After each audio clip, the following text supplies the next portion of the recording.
é menos claro do que do Zoom, mas é importante a gente ouvi-la. Rio, agora você me ouve, querida? Bom dia. Eu discuto sim. Que bom, que Muito bom. bem. Seja bem-vinda, Rio.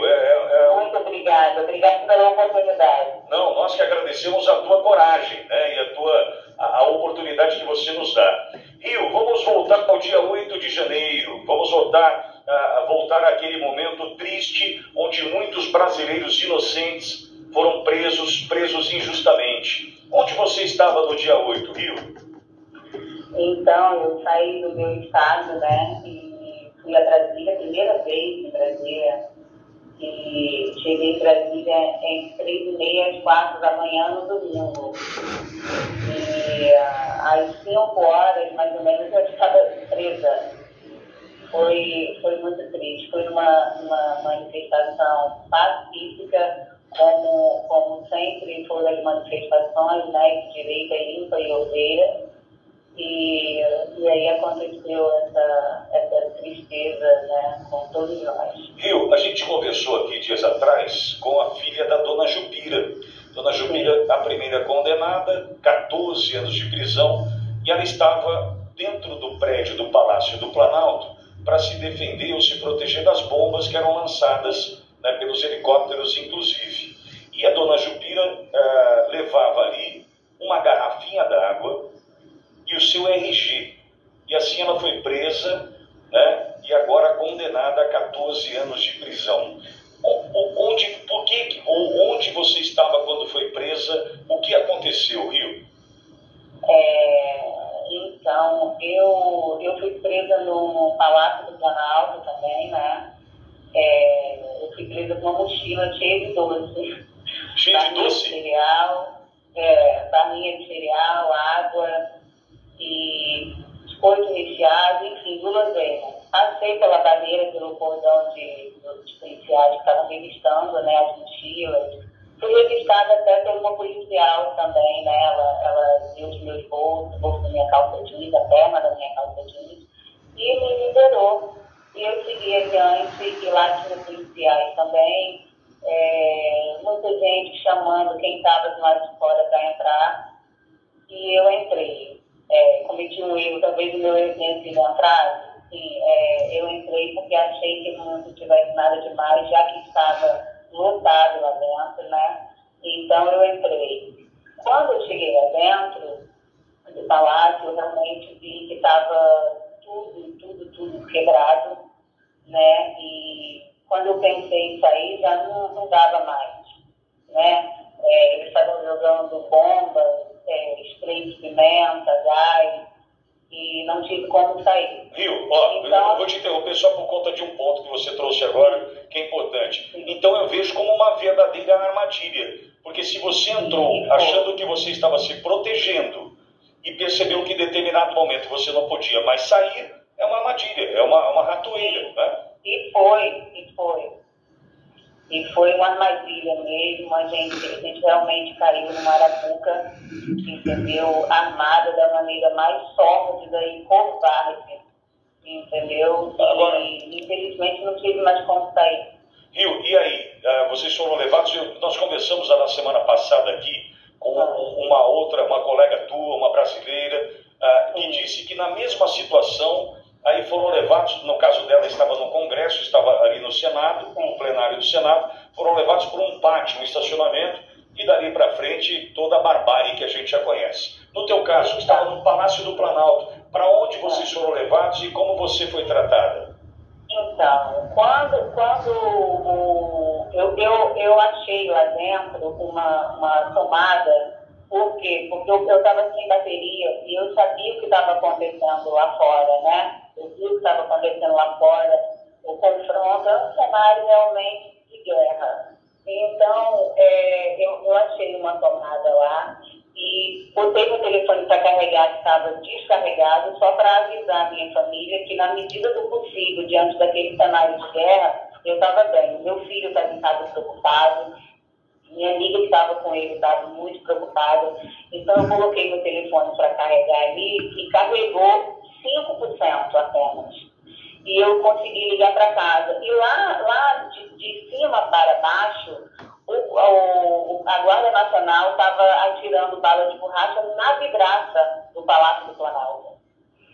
Entendeu? E logo depois o choque entrou e jogando bomba também, jogando gás, já não tinha mais como a gente sair. Ele entrou com muita violência, o choque entrou com muita violência, xingando muito a gente, chamando a gente de tudo quanto é nome, chamando a gente de hipócrita porque estava orando, dizendo que ali não era lugar de orar, ali não era lugar de louvar. Entendeu? Tinha um coronel lá dentro, que eu não lembro o nome dele. Esse coronel queria até nos ajudar. E o choque falou que não ia ajudar ninguém, estava todo mundo preso ali. E aí algemaram a gente com aquele enforca-gato e levaram a gente para dentro do ônibus, e aí começou o nosso tour por Brasília, né? Porque a gente ficou dentro do ônibus um tempo, e rodando por Brasília, né? E depois fomos para a delegacia, para a civil. Chegando na civil, eles olharam nossas bolsas, nossas mochilas, quem estava de mochila, constataram que dentro da minha mochila só tinha doce e água. E cheguei na colmeia já era quase 3h30 da manhã. E quanto tempo você ficou presa, Rio? Eu fiquei 7 meses presa. 7 meses? 7 meses presa por um crime que não cometi, nunca cometeria. Eu acho que patriota não quebra patrimônio. Eu quando quebro um copo na minha casa, eu fico triste, entendeu? Eu não gosto, então eu jamais quebraria algum patrimônio público, nunca daria esse exemplo para o meu filho, entendeu? Eu tenho um filho de 12 anos, que eu sou mãe e pai dele, entendeu? E jamais eu daria um exemplo desse para o meu filho. Rio, e a gente já vai falar do teu filho e da tua família, antes, porém, e nesses 7 meses, Rio, como foi viver 7 meses presa numa colmeia onde nós já temos relatos de marmitas estragadas, azedas, pedaços de plástico, cacos de vidro dentro da marmita, numa situação hostil com relação, por exemplo, à compra das mini pizzas e da paçoca, onde levaram para a cela e tiveram que jogar fora sem poder comer algo que foi vendido super valorizadamente, né, ali o pedaço da pizza, enfim, a gente está sabendo de algumas coisas, mas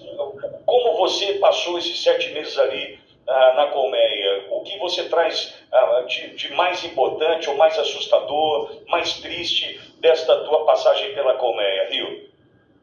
Olha, para começar, né, quando chegamos na colmeia, naquela ala totalmente insalubre, né, o banheiro totalmente sujo, a gente realmente ficou desesperada. Eu chorei muito.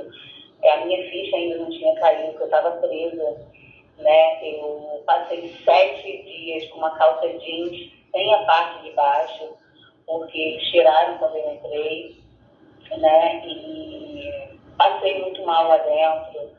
Foi um sofrimento que jamais imaginei passar, né? E tudo isso inocentemente, né? Eu estava no presídio daquele e por inocente, eu não cometi nenhum crime para estar passando por essa situação. Mas a comida, quando chegou, a gente já estava com fome, porque, como eu te falei, a gente foi presa às 17 horas e chegamos ali às 3h30, quase às 4 da manhã. Então a gente estava sem se alimentar. Eu estava com a minha roupa toda molhada, porque eu precisei jogar água no meu rosto, né, na minha roupa, por conta do spray pimenta. Então eu estava molhada, eu estava com muito frio. E na hora da alimentação, a gente chorou muito, porque quando a gente abriu a marmita, estava fedendo.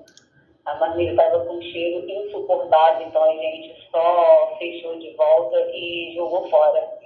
Uma comida realmente que eu acho que nem cachorro.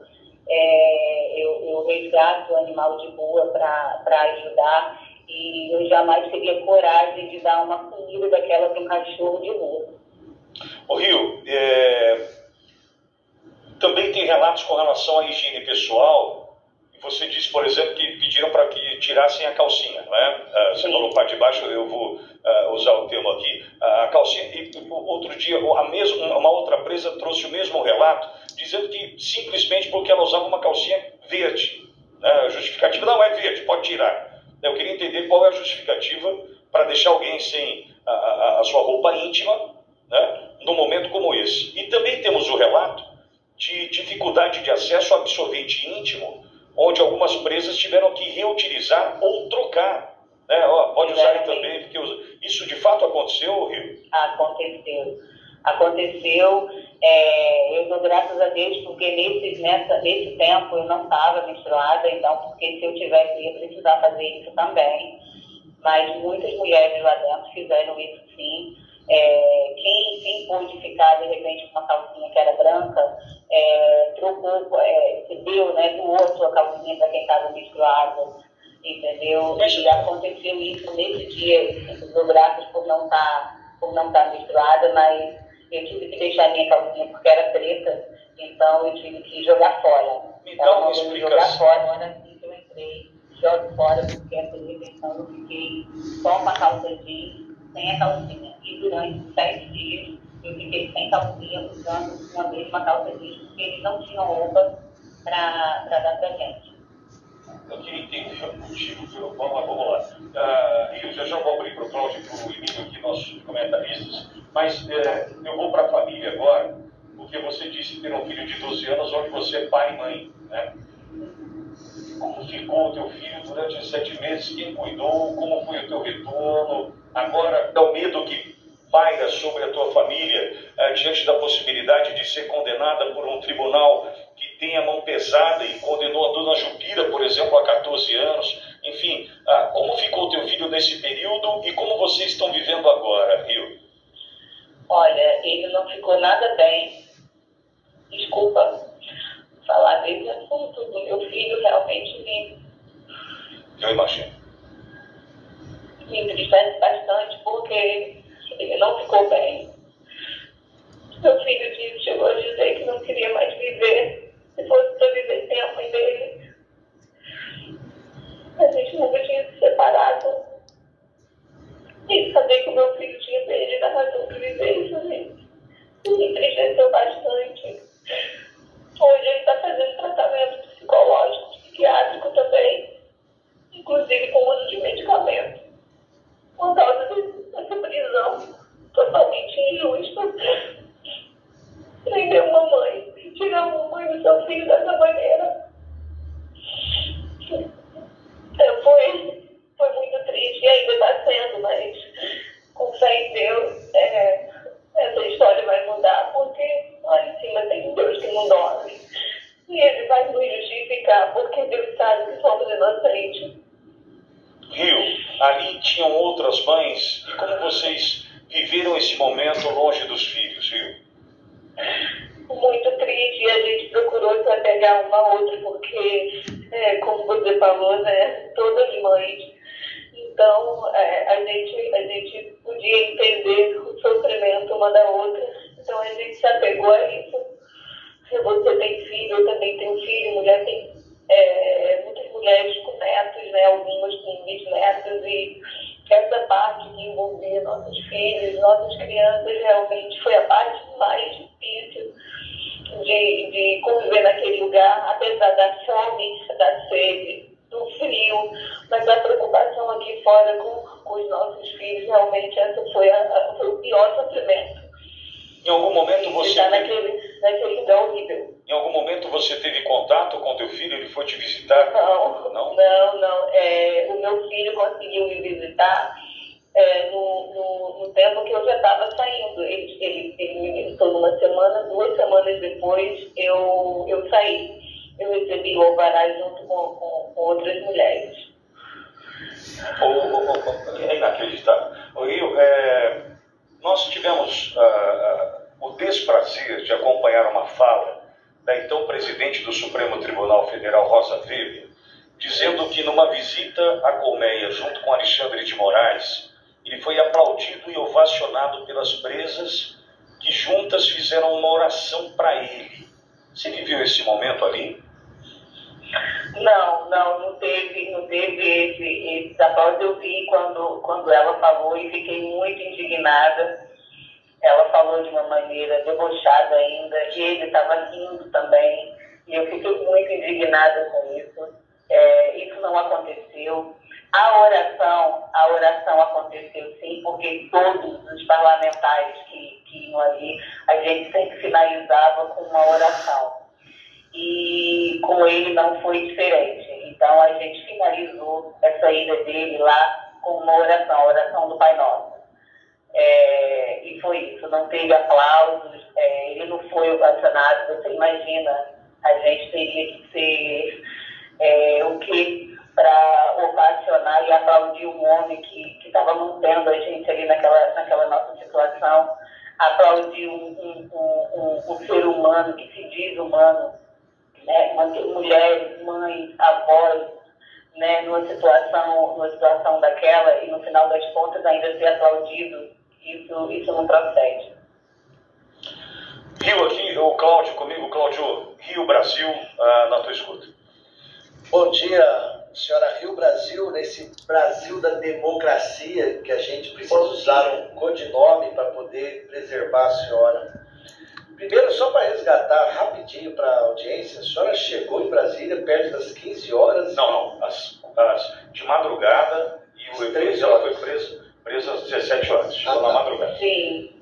E naquela situação lá que a senhora, num certo momento, adentrou ao palácio, Sim. E depois não pôde mais sair, quando a senhora esteve encarcerada e pela manifestação do Ministério Público, a senhora teria praticado quais crimes? Eu não ouvi. Quais crimes o Ministério Público acusa você de ter praticado, Rio? Depredação do patrimônio público, invasão. No total são eu acho que são 7, né? Que no total daria aí uns 30 anos, né? Mas ele está pedindo aí o máximo de 17.